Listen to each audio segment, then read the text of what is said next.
मेरा नाम श्रीकांत कुलकर्णी। अब अभी मंडी में कहीं भी आप पूछ लोगे, कहीं भी किसी के पास, तो इतना खाली कुलकर्णी बताओगे तो नहीं आएगा समझ में। यदि उनसे कहोगे आप फ्लूट वाले कुलकर्णी जो बांसुरी बजाते हैं, तो वो तुरंत कहेंगे अरे वो वहाँ पे रहते हैं मंडी में।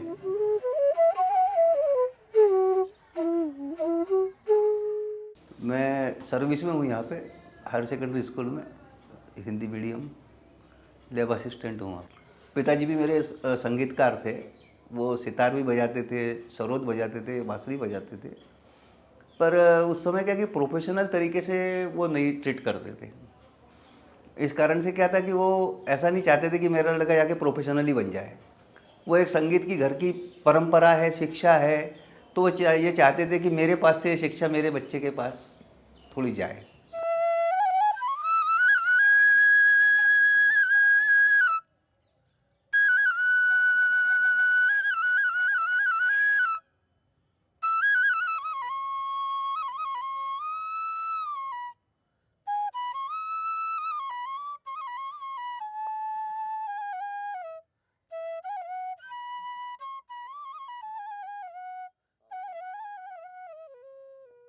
पिताजी ने ही मेरे को सीखने के लिए कहा और पिताजी ने ही सिखाया मुझे।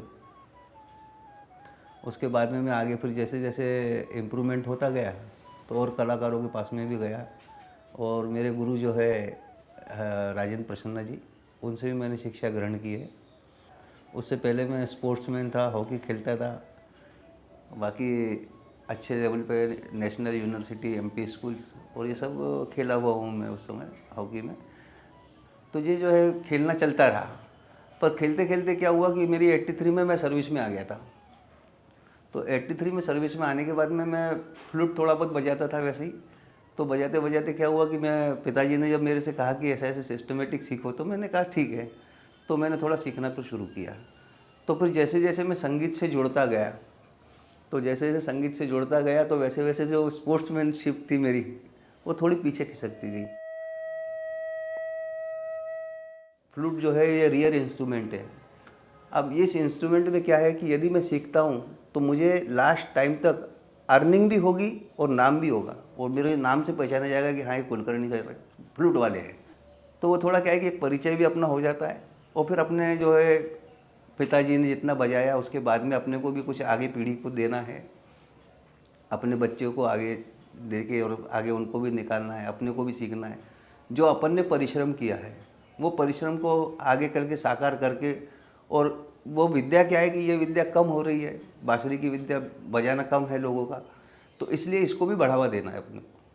तो इसको बढ़ावा देते देते अपन जो है सिखाते भी है, सीखते भी गए, सिखाते भी गए, सीखते भी गए, और अपने प्रोग्राम्स भी देते रहे। सब माने हर तरीके से उसमें सेटल हो गए।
फोर्स जो देते हैं अपन फ्लूट में, बांसुरी में हवा जो अपने ओठ से, तो हर एक की एक जैसी नहीं रहती।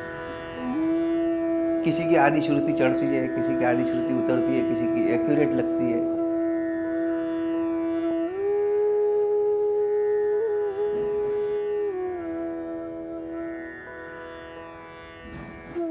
तो फिर मैं एक बार बनारस गया था कार्यक्रम में।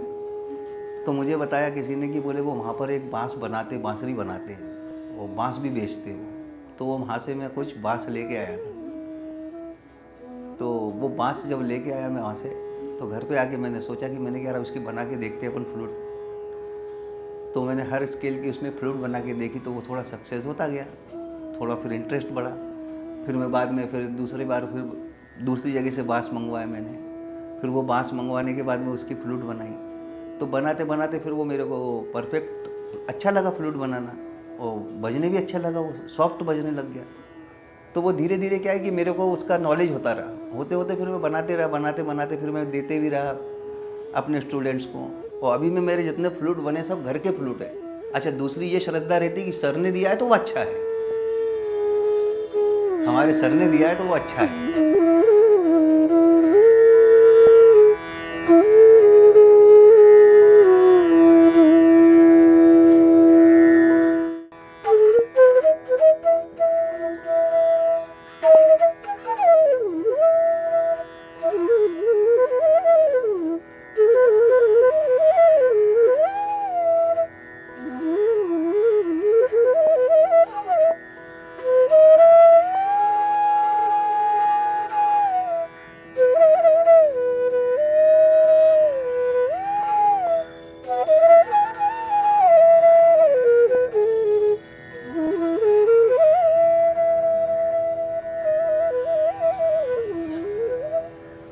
सबसे बड़ी साधना है।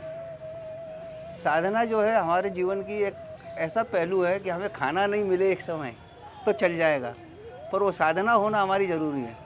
और जब तक हमारे साधना नहीं होती तब तक हमारा जो कहते हैं ना कि दिमाग, आहार जो है हमारा संतुलन बनाए रखने के लिए वो ज़रूरी है। क्योंकि जब तक हम संगीत से दिन भर यदि नहीं छुएंगे, हम कितनी भी मेहनत करके आए, एक आधा घंटा बजा लेंगे ना, तो हमको ये लगेगा कि हमने बहुत बड़ा काम कर लिया, वो सक्सेस हमारा है।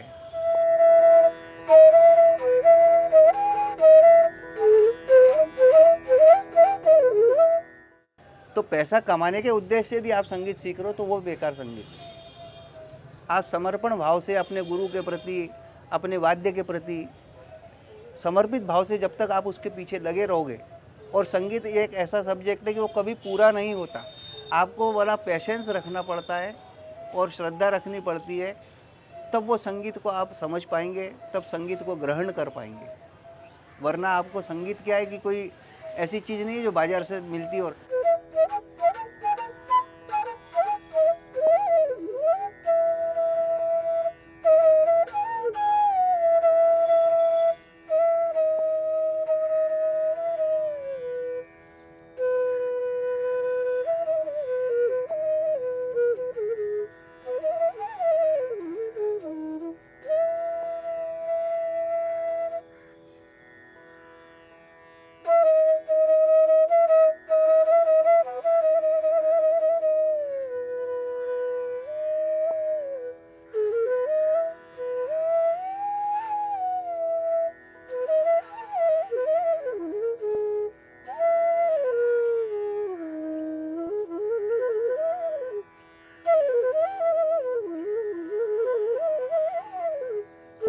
और सबसे बड़ी मनुष्य आत्म शांति चाहता है। जिसको जहाँ पर जिस जगह की शांति मिलती है तो वही शांति उसको कायम रखनी पड़ती है। तो अपने हमने को वो शांति मिल रही है। जैसे आपसे किसी ने कह दिया कि यार बांसुरी बज गई या बांसुरी बजा दी, वो तो एक अध्यात्म हो गया कि हाँ बज रही है, बजा रहे हैं, वो सब ठीक है। पर वो जब हम बजा रहे हैं तो उसमें वो लीन हो रहा है कि हम उनके साथ बजा रहे हैं, उनको लोहा रहे हैं या उनको हम समर्पित कर रहे हैं उस चीज़ को। तो जब हम उस चीज़ को समर्पित करते हैं किसी को, तो हमें बड़ा आनंद आता है, क्योंकि अपने पास में आया कहाँ से, उन्हीं ने ही तो दिया है, उन्हीं ने दिया है, जिसका उसको अर्पण है। भगवान के भी प्रति एक धारणा हो रही है, बांसुरी का भी आवाज़ आ रहा है और उसके साथ में अपने को आनंद भी आ रहा है बजाने में। तो हर तरीके से जो है अपने को सभी चीज़ें अच्छी मिल रही है।